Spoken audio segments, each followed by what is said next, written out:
t'as jamais goûté à la fleur d'ail, imagine le croisement parfait entre une échalote verte et une gousse d'ail, mais avec plus de subtilité. C'est moins piquant que l'ail en gousse, puis ça a un petit côté herbacé, frais, presque printanier. La fleur d'ail peut se consommer crue ou cuite. Crue, mais la fleur d'ail peut être apprêtée en pesto, par exemple.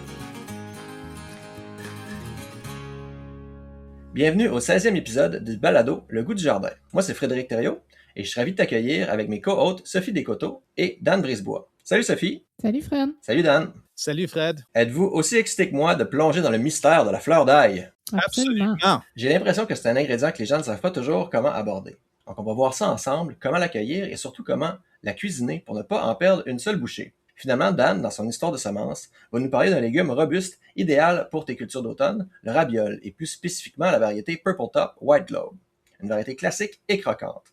Alors ne décroche pas, on plonge dans les secrets de l'ail et de l'automne.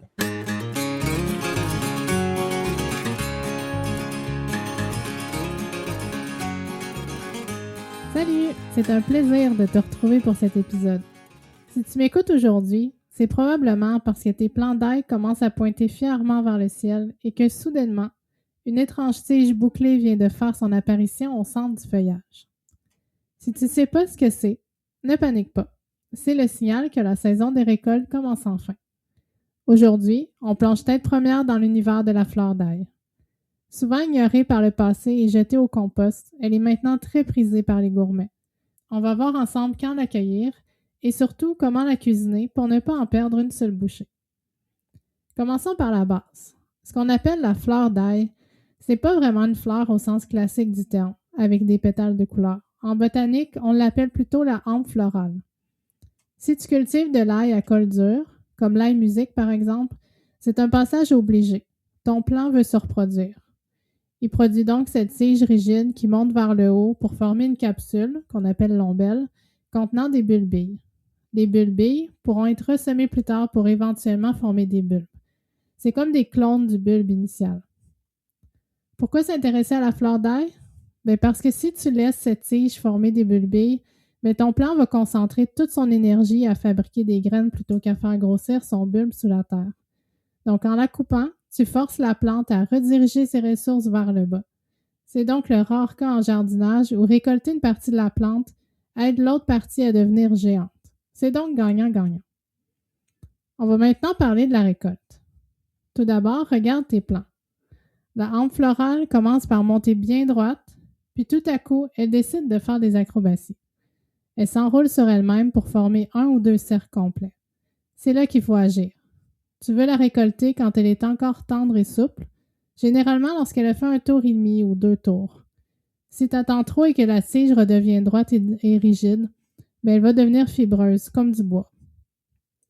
Pour la récolter, prends un petit sécateur ou utilise simplement tes doigts pour la casser d'un coup sec à la base, là où elle sort des feuilles supérieures. Fais ça idéalement par une belle matinée ensoleillée pour que la plaie de la plante cicatrise rapidement. Tes doigts vont sentir la pizza pour toute la journée, mais c'est pas grave, ça fait partie des risques du métier. Donc, Dan, toi qui as longtemps organisé la récolte de fleurs d'ail à la ferme, explique-nous donc comment ça se passe. À la ferme Tournesol, quand c'est le temps de récolter les fleurs d'ail, là, on prend des seaux de, 4-5 gallons, puis on les attache à notre corps pour avoir les 2 mains libres et on rentre dans le champ, puis avec chaque main, on va aller snapper les fleurs d'ail, les casser avec les mains pour en prendre une dizaine dans chaque main. Puis après, on vide nos mains dans le seau, puis on retourne en faire d'autres. Alors, les planches sont 300 pieds de long, puis il y a 3 rangs. Alors, souvent, on est en paire, une sur chaque côté du planche, puis on descend ensemble pour avoir quelqu'un à jaser avec pendant qu'on le fait. Donc, pour qu'on jase ensemble, il faut qu'on récolte à la même vitesse, c'est ça? C'est mieux de même. Donc, si tu n'as jamais goûté à la fleur d'ail, imagine le croisement parfait entre une échalote verte puis une gousse d'ail, mais avec plus de subtilité. C'est moins piquant que l'ail en gousse, puis ça a un petit côté herbacé, frais, presque printanier. La fleur d'ail peut se consommer crue ou cuite. Crue, la fleur d'ail peut être apprêtée en pesto, par exemple.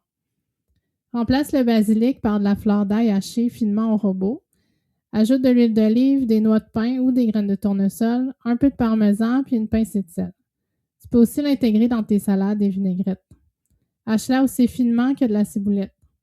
Saupoudre-la sur une salade de tomates du jardin ou intègre-la dans une vinaigrette à base de moutarde de Dijon et de miel. Tu peux aussi l'ajouter à tes omelettes ou l'utiliser en garniture sur une pizza. Si tu aimes les expériences, essaie la lactofermentation. Coupe tes fleurs d'ail en tronçons, plonge-les dans une saumure, donc de l'eau avec du sel, puis laisse fermenter pendant 2 semaines. Ça va te faire des pickles d'ail, parfaits pour accompagner un plateau de fromage. La fleur d'ail est aussi excellente lorsqu'elle est cuite. Moi, c'est ma version préférée. Elle perd son piquant pour devenir douce, presque sucrée même. Donc, au barbecue, on badigeonne les tiges entières d'huile d'olive puis de gros sel. Donc, lance-les sur la grille quelques minutes comme des asperges. On peut aussi les cuire à la vapeur, donc environ 3-4 minutes, puis ça permet de garder la couleur verte tout en rendant la texture fondante.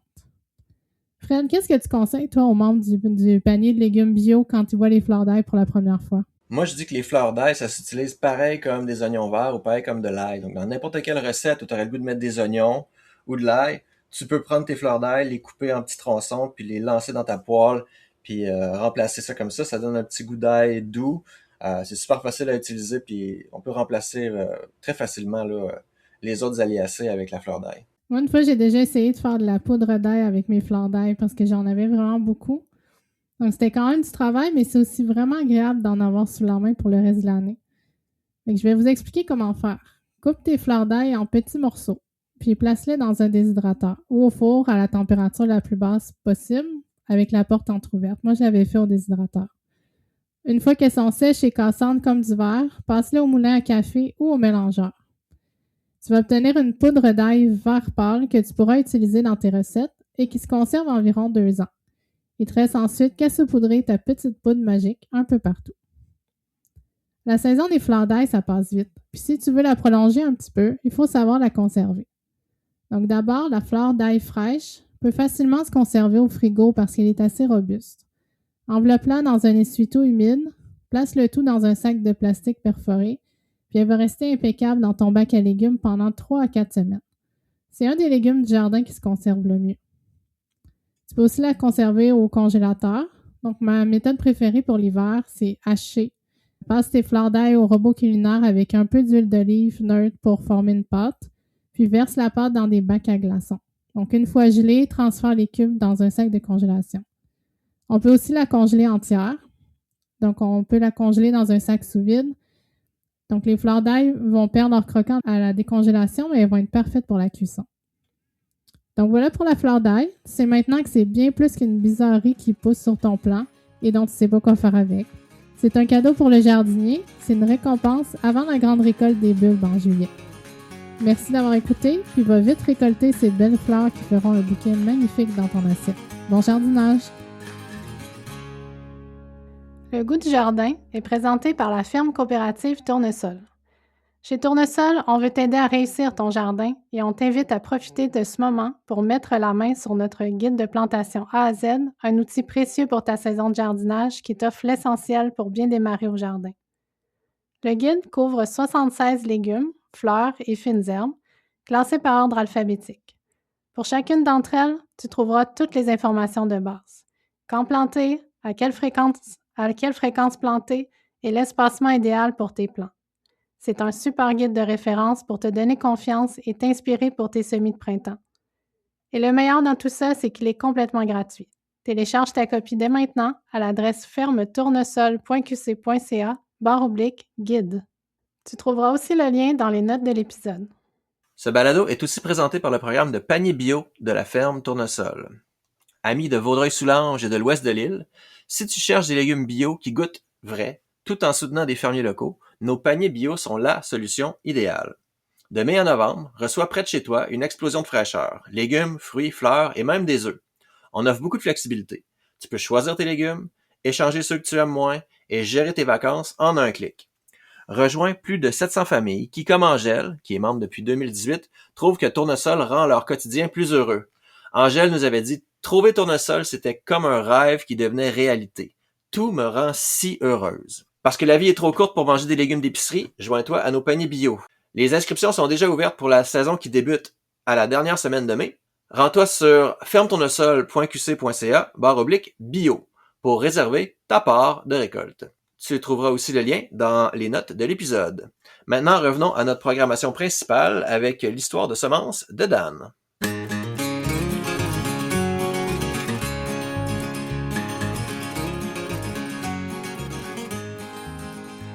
Alors que nous profitons pleinement de l'été, c'est déjà le moment de commencer à semer tes cultures pour l'automne. Et aujourd'hui, j'ai envie de te parler de la rabiole Purple Top White Globe. Je dis rabiole, mais on peut aussi l'appeler un navet. Mais ce n'est pas un rutabaga, qui est aussi appelé navet. Ce n'est pas du tout le même légume.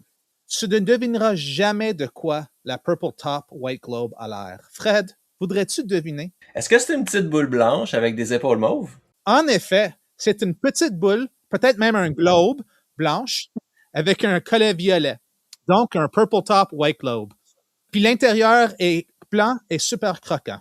Sophie, est-ce que tu aimes les Purple Top White Globe? Oui, je les aime. Qu'est-ce que tu fais avec? La plupart du temps, on les coupe en tranches et puis on les fait cuire dans une poêle avec un petit peu de beurre ou sur le barbecue. Est-ce que tu manges cru à l'occasion? Ça m'arrive. Les rabioles blanches, comme le Tokyo Market qu'on a parlé peut-être dans l'épisode 1, je pense, est-ce que tu as plus tendance à manger celle-là crue que le Purple Top White Globe? Moi, c'est les crudités de navet blanc, c'est très populaire chez nous. Puis, ouais, c'est ça. Nous, je te dirais que même les blancs, je les fais cuire aussi. Ah, tu manques quelque chose, Sophie. Ces navets à collet violet sont délicieuses crues, coupées en tranches ou râpées. Par contre, ils ont un goût de navet un peu plus prononcé que les petites rabioles blanches dont on vient juste de parler. Si tu les manges cuites, elles sont beaucoup plus légères que les rutabagas. Et ne jette surtout pas les feuilles. Tu peux les cuisiner un peu comme des épinards, même s'il y a toujours ce petit goût typique des crucifères. Fais-les simplement sauter à la poêle avec de l'ail et de l'huile de tournesol. Dès qu'ils tombent et ramollissent, c'est parfait. Personnellement, j'adore les verdures sous toutes leurs formes.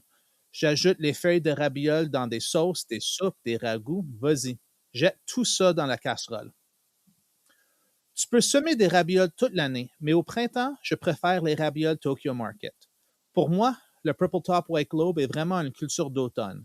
C'est le moment de l'année où j'ai envie de légumes un peu plus robustes.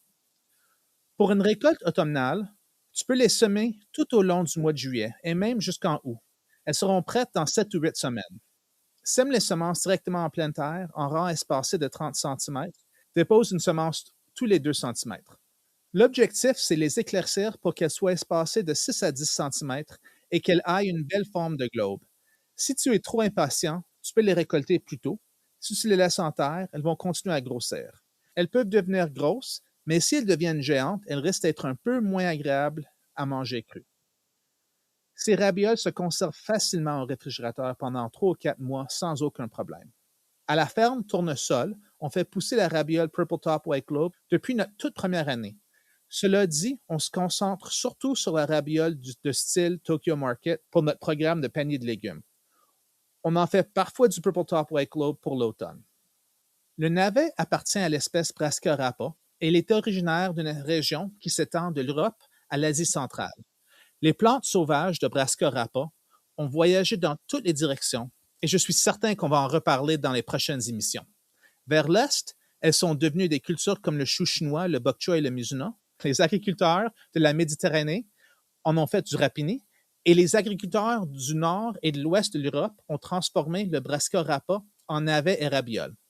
Quelle évolution incroyable! Ces rabioles étaient donc cultivées dans le nord et l'ouest de l'Europe. Elle était cruciale parce que c'était un légume racine capable de survivre à de rudes températures hivernales. On parle de températures entre moins 4 et 7 degrés et elle pouvait même survivre jusqu'à moins 12 degrés avec une petite protection. Ce n'est peut-être pas assez rustique pour passer l'hiver en plein champ avec nos hivers québécois, mais c'est quand même très résistant au froid. Les rabioles avaient 2 fonctions majeures. C'était d'abord une culture fourragère utilisée pour nourrir le bétail pendant l'hiver. C'est d'ailleurs encore pratiqué de cette façon partout dans le monde. Et c'était aussi utilisé pour l'alimentation humaine, ce qui nous intéresse particulièrement aujourd'hui. Et c'est ce qui nous amène à notre fameuse Purple Top White Globe. Cette variété a été sélectionnée au 19e siècle pour des racines bien rondes et uniformes, plus faciles à récolter, à nettoyer, à botteler et à vendre. Elle était déjà présente dans les catalogues de semences en 1880. Et nous voilà 150 ans plus tard en train de parler de cette variété patrimoniale sur ce balado. Je ne sais pas exactement d'où venait notre souche originale, mais ça fait presque 20 ans qu'on la sélectionne. Parfois, on prend aussi des semences chez Hélène Saby, des semences de l'équinoxe. Si tu as envie de produire tes propres semences de rabiole, sache que c'est une plante bisannuelle. Tu dois donc conserver les racines tout l'hiver au frigo et tu les replantes au début du mois de mai et elles vont démarrer en flèche. Les gousses de semences sont très faciles à récolter lorsqu'elles commencent à brunir. Ensuite, ils vont s'ouvrir très facilement et tu peux les nettoyer avec une passoire à spaghetti et de les vanner devant un ventilateur. La seule chose à laquelle tu dois faire attention, c'est que la rabiole fait partie de l'espèce Brassica rapa, comme j'ai déjà dit. Elle va donc se croiser très facilement avec les autres membres de cette famille, s'ils sont en fleurs en même temps. Ça inclut les autres abrioles, le rapini, le chou chinois, le tokiobacana, le mizuna, le tatsoi et bien d'autres. Heureusement, elle ne se croise pas avec les moutardes fortes, le kale, la brocoli, ni même le rutabaga. Je t'avais dit que les rutabaga et les rabioles n'étaient pas la même chose. Si tu rêves déjà de fraîcheur et de croquants pour l'automne, c'est le moment idéal. Visite notre boutique en ligne pour commander tes semences pour en semer bientôt. Et c'est ce qui conclut notre 16e épisode du balado Le goût du jardin. J'espère que notre exploration des secrets de la fleur d'ail t'a encouragé à la cueillir et à la cuisiner. Merci à Dan de nous avoir fait découvrir le rabiole Purple Top White Lobe, un légume idéal pour nos cultures d'automne. On te donne rendez-vous la semaine prochaine pour parler du paillage, un allié de l'été pour l'arrosage et le désherbage. À la semaine prochaine! Finalement, merci spécial à Molly Brisebois pour le montage de l'épisode. N'oublie pas, c'est encore possible de t'inscrire au panier bio pour cette saison. Toutes les informations sont dans la description de l'épisode. Si tu aimes le goût du jardin, abonne-toi au balado dans ta plateforme favorite pour être sûr de rien manquer.